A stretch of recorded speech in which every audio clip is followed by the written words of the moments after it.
Okay, now let us proceed with the next example, no? So dun sa next example, sabi niya, express the force F shown as Cartesian vector. So when we talk about Cartesian vector, it's just basically na kailangan natin gumawa ng unit vector, no? Kung saan merong I, merong J, and merong K. And dito sa given natin, no? If you will observe it, sa given natin, meron tayong F equals 200 newtons. Tapos, ito, 200 newtons. Tapos, be really attentive.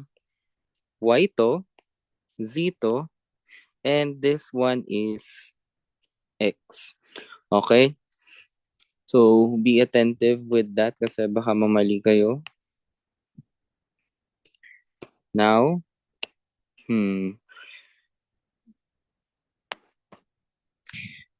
okay? So, itong angle here, 'di ba sabi ko kanina, kunyari yung mga theta x, yung mga um, theta y, tapos yung mga theta z, ganun, theta z, yung yung dapat katabi nila yung component nila. So kung yung theta x, dapat katabi niya yung x axis, yung y naman dapat katabi niya yung y-axis, tapos yung theta z naman dapat katabi niya yung z-axis, no? So with that logic, no, pwede natin tong ma-analyze na. Pwede natin siyang ma-analyze na. Since yung angle 60 degrees dito, nagkatabi niya, and actually, ayan, no, ikatabi niya yung y-axis. Therefore, this one, yung theta y is equal to 60 degrees. Tapos si Z naman, no, halos nagtatouch rin siya. Yung 45 degrees, halos nagtatouch rin siya sa Z. And actually, katabi nga, no. Therefore, dapat pala, ginawa kong red. Therefore, no, it is equal to 45 degrees. How about si X? So, yan. Si X. As you can see, si X, ito daw siya. From X, no, to this line. So, therefore, anong pinangalan na theta sa kanya or angle? It is alpha. Okay, so alpha nun siya. Ngayon, how would we be able to get the how would we be able to get the value of alpha, no? So, kunin ko lang yung required F, no?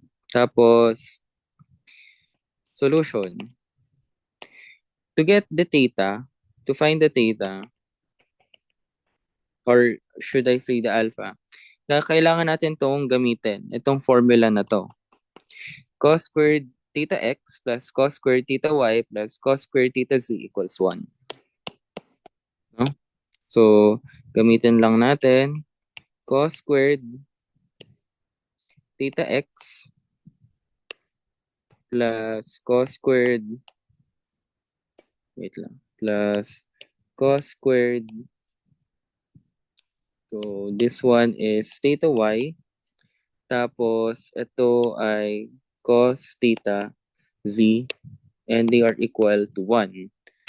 So, substituting the values, makukuha natin cos squared alpha plus cos squared 60 plus cos squared 45 equals 1. Okay?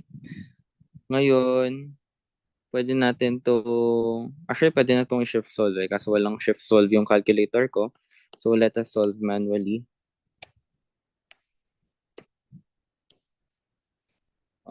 Equals 1 minus cos squared 60 plus cos squared 45. Tapos, square root both sides. No?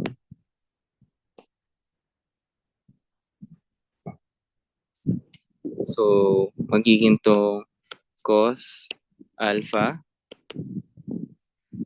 Tapos, square root of 1 minus cosine 60 squared.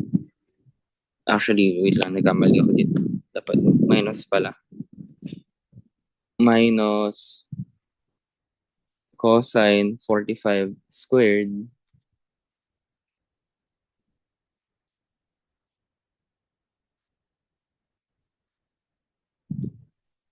Oops.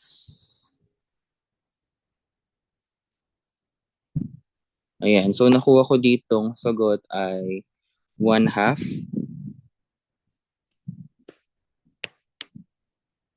1/2, no? Tapos, i-ano ko lang to. I-art cos ko lang. Cos negative 1, 1/2. Therefore, the answer is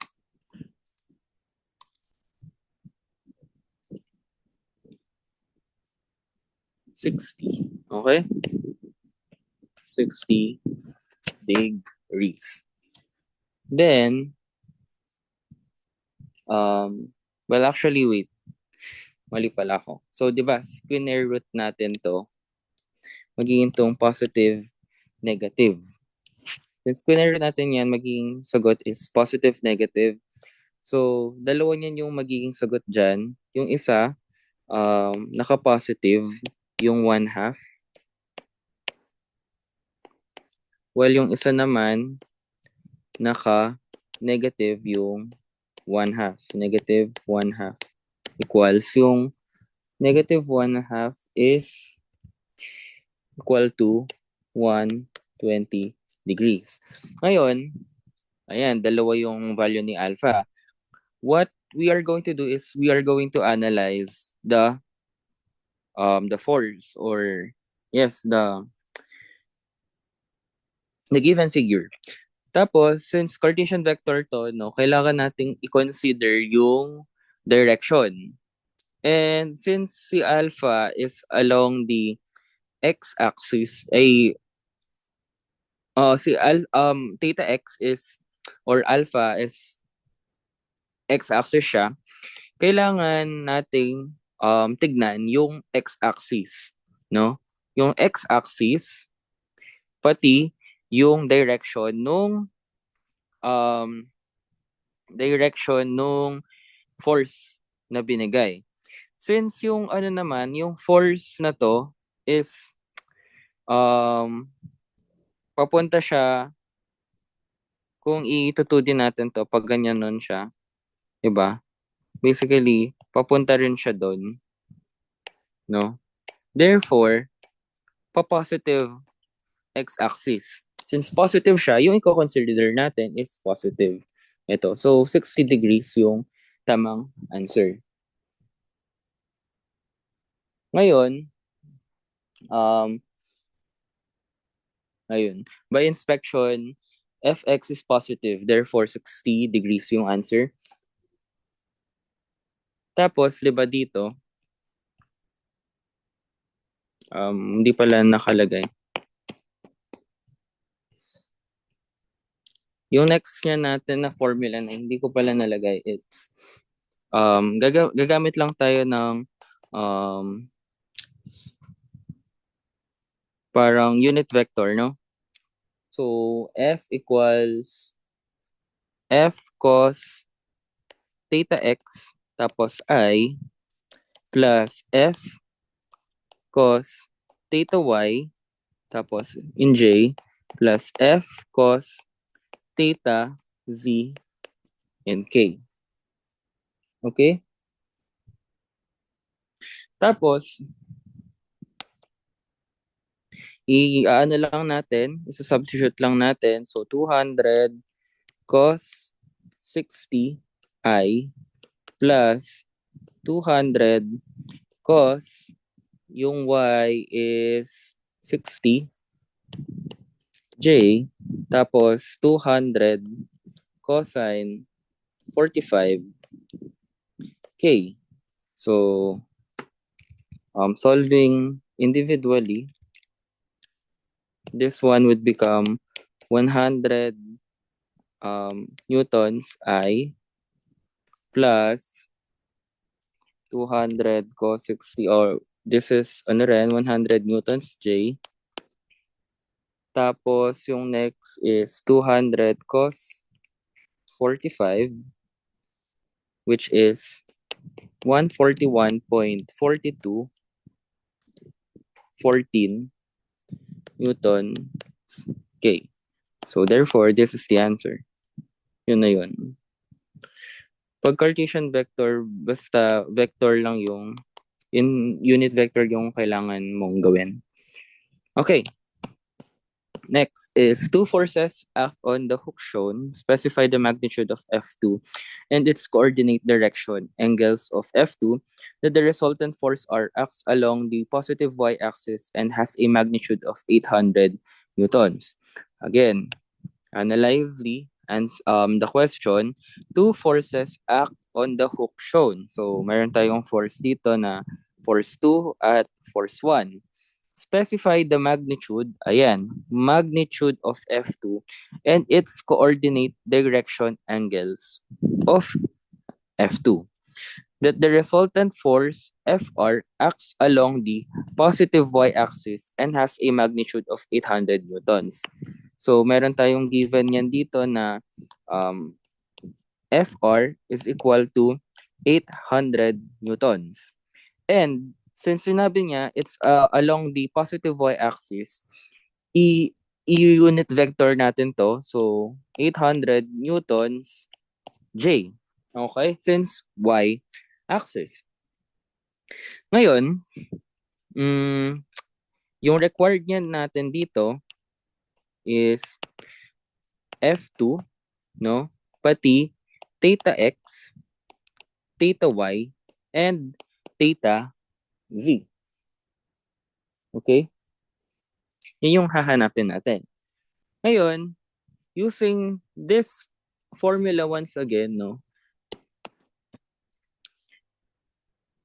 Ginamit natin yung formula na to kasi naka-given yung 3 thetas ng isang forces. Ng isang force. So, F1 equals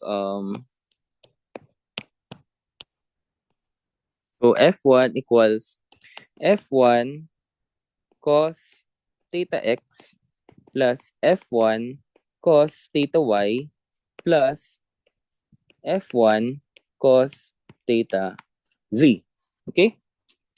Ngayon, F1, it's 300 newtons.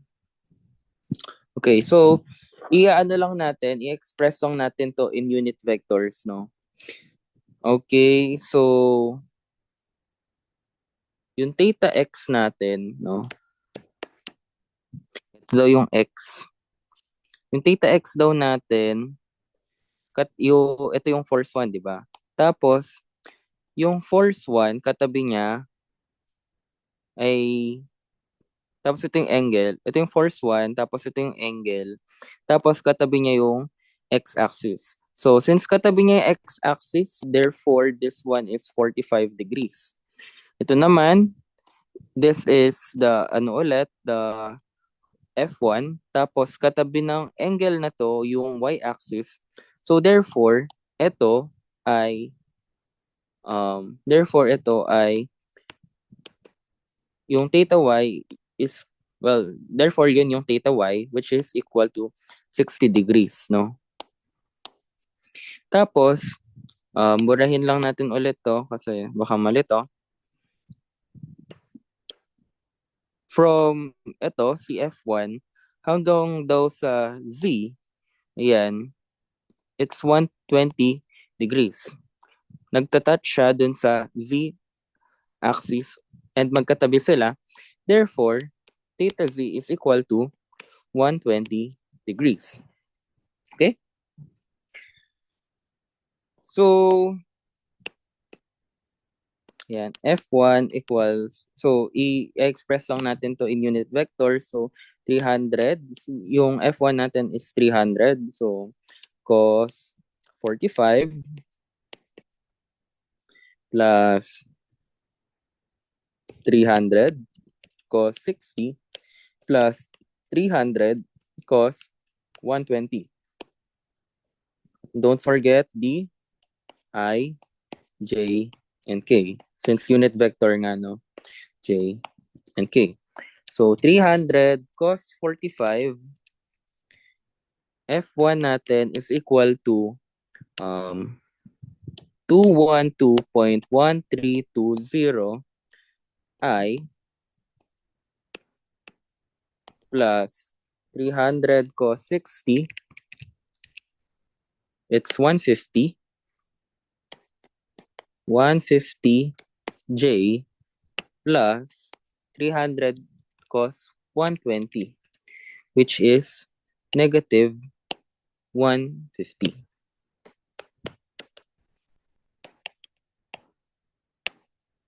Oops. Minus.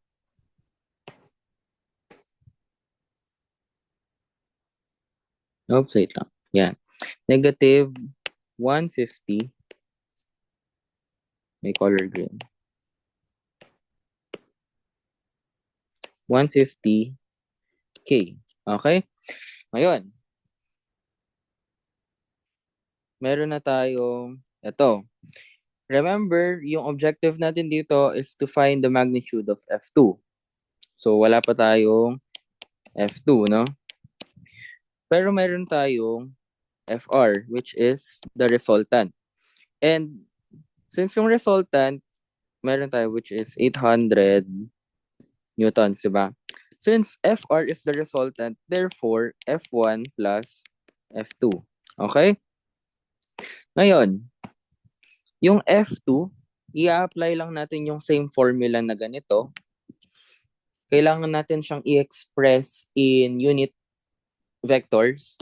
So, gagawin natin, it's F2 equals F2 cos theta x plus F2 cos theta y plus F3 cos theta z. Okay? Ngayon, oh wait, no need na pala sa theta. Basically, pwede rin naman since wala palang theta na naka-given, hindi natin gagamitin yung cos theta x, cos theta y, and cos theta z. Yung gagawin natin yan, it's i-express lang natin si F2 in terms of unit vectors, which is F2 x plus F2 y plus F3 um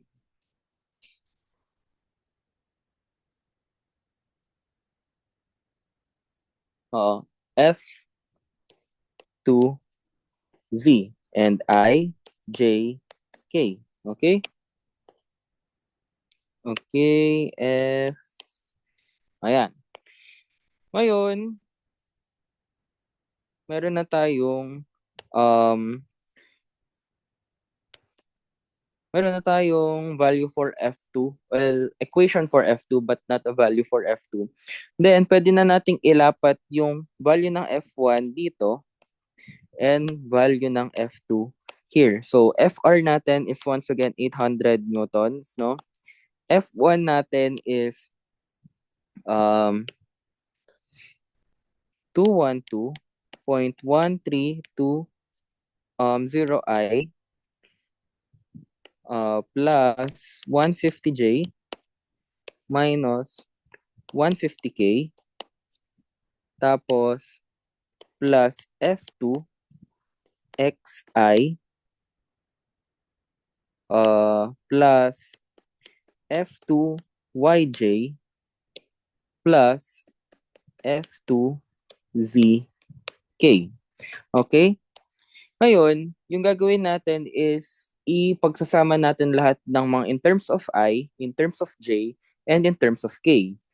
Okay? So, 800 newtons equals 212.1320 plus F2x I plus 150 plus F2y J. Tapos, unahin ko na muna si F2Z kasi positive siya. Minus 150K. Okay? Ngayon, dito na tayo mag-solve ng linear coefficient. By the way, remember na si 800 newtons ay in terms of J kasi sabi dito positive y-axis, no? In terms of the positive y-axis. Basically, yung sinasabi niya nun dito, it's si resultant FR. Ayan. Dito siya. Okay?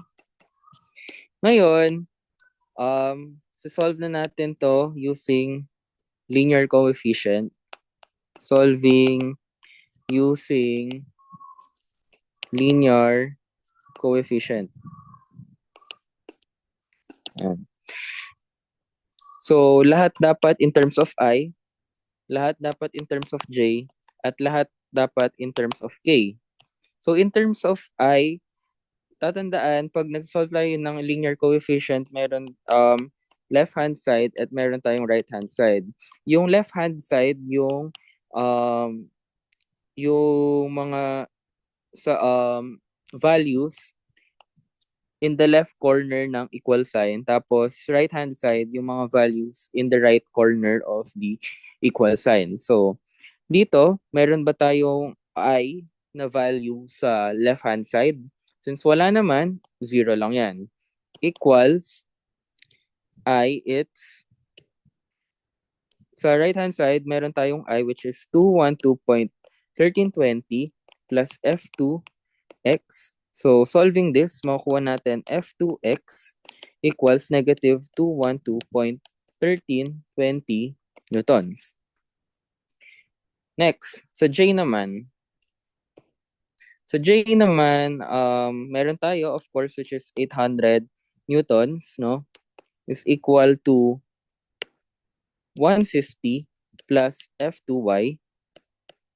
So, solving this, F2y equals 800 minus 150. That is equal to 650. So, 650 newtons. Tapos, wala naman tayong K sa left-hand side. Therefore, 0 lang to. Equals F2Z minus 150. Dapat pala ginrin ko. Wait lang. 0 equals F2Z minus 150. So, i-move natin to the other side. So, F2Z is equal to 150. So, this is newtons and this one is in newtons. Okay?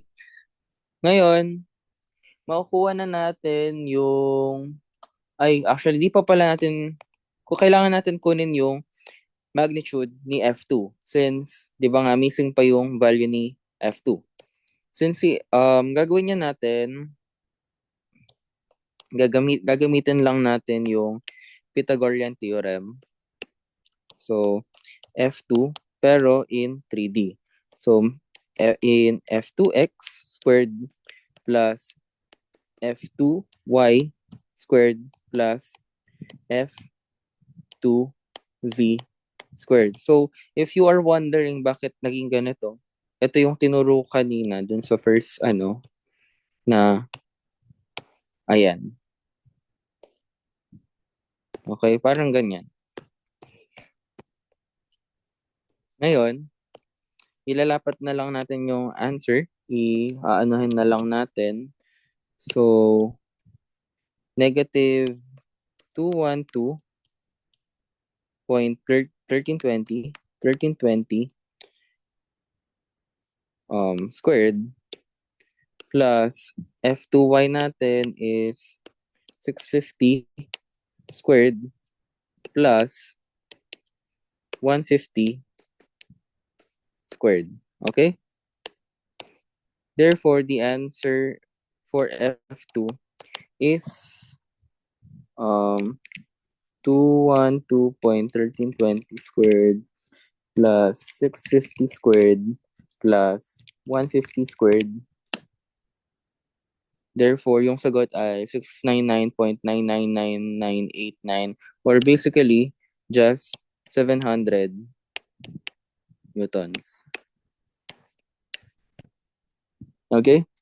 Ngayon, with the help of this, with the help of the value of F2, pwede na natin makuha yung coordinate direction angles. And how would we be able to get that? Again, once again, ito. Okay?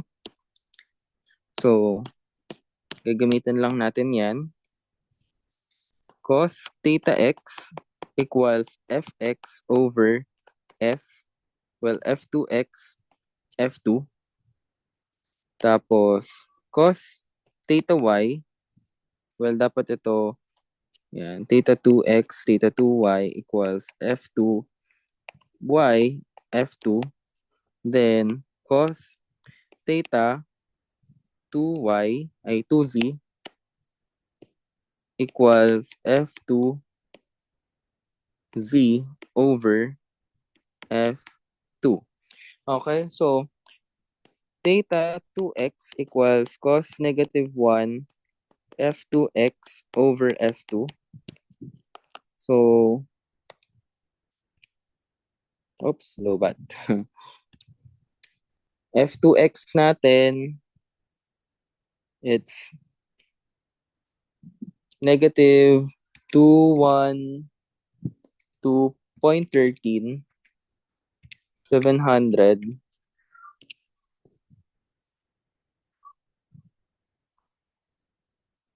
So, cos negative 1, negative 212.13 over 700. Nakuha kong sagot ay, yung nakuha kong sagot ay theta 2x is equal to 107.64 degrees. Dito naman, theta 2y is equal to cos negative 1 f2y over f2. No? So, yung magiging sagot dito ay cos negative 1. Yung f2y is just F2y is 650, no? 650 divided by 700. So, 650 divided by 700. So, yung sagot sa theta 2y, it's 21. 21. Wait lang, naglalag sa stylus. 21.7869. Tapos si theta 2z equals cos negative 1 f2 z over f2. So, equals cos negative 1 tapos si f2z. F2z natin, it's, F2z natin is 150, no? So, 150 over 700. So,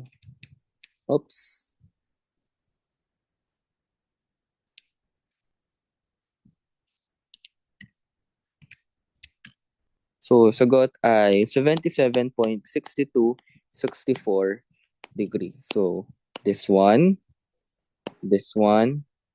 and this one. Okay? Then, ito.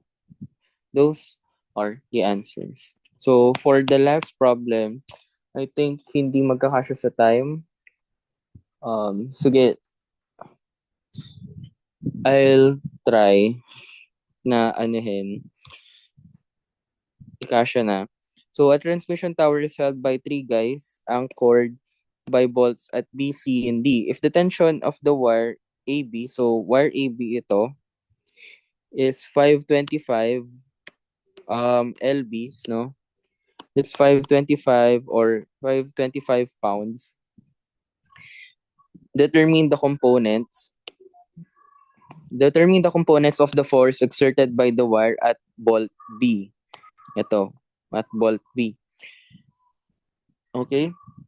So, yung gagawin natin, it's, barayin ko lang to. We will analyze the figure. So, tatandaan, no? Ito daw yung x-axis. Okay? Ito si x. Tapos, dito daw si z. No? So, si z, ito. Tapos, ito si y. Okay? Ayan si y. Tapos, ito si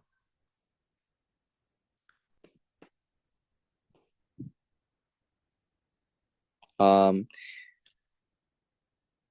si AB na meron na 525 pound force. Okay? Ngayon,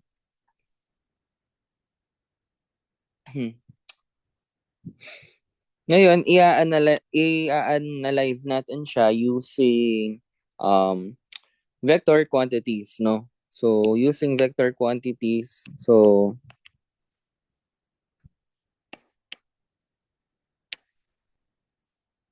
wait lang, i-analyze natin siya using vector quantities. Tapos, since yung mga given dito are mga measurements, may 20 feet, may 100 feet, gagamitin natin yung nandito, which is yung ganito siya, OA squared equals OB squared, ganun. Yung mga for measurement, no? In terms of measurement. So, since in terms of measurement to, gagawin natin it's F, or in terms of, since in terms of measurement nga, di ba? BA, nakaganito kasi in terms of naka-vector siya. It's a vector quantity. Tapos, dapat iaano natin yung ano,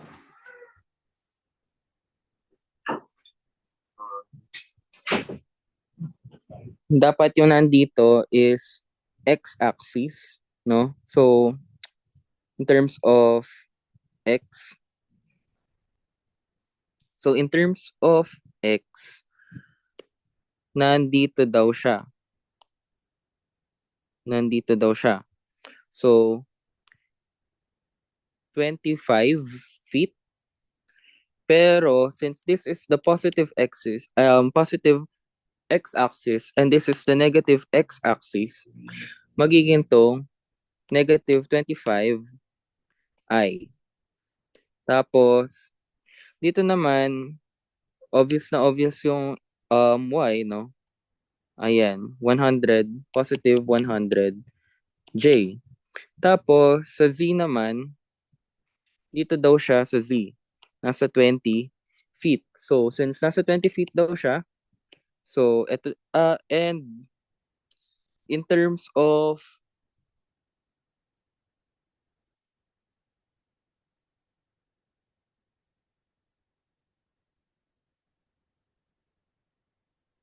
wait lang. Saglit. Since naka ano to, I think, wait lang, i-analyze ko lang siya properly.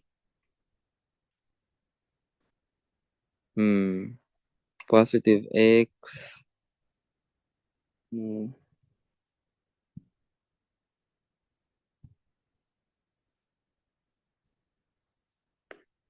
Tapos, positive J, so Y, and okay, wait lang.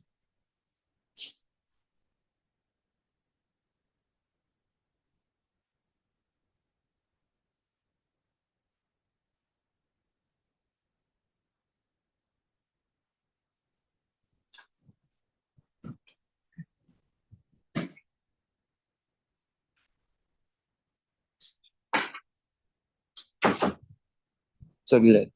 Okay, wait. Medyo naguluhan ako doon. Saglit. Ulitin natin. Wait. Paubos na yung time. I will, continue this on the next recording.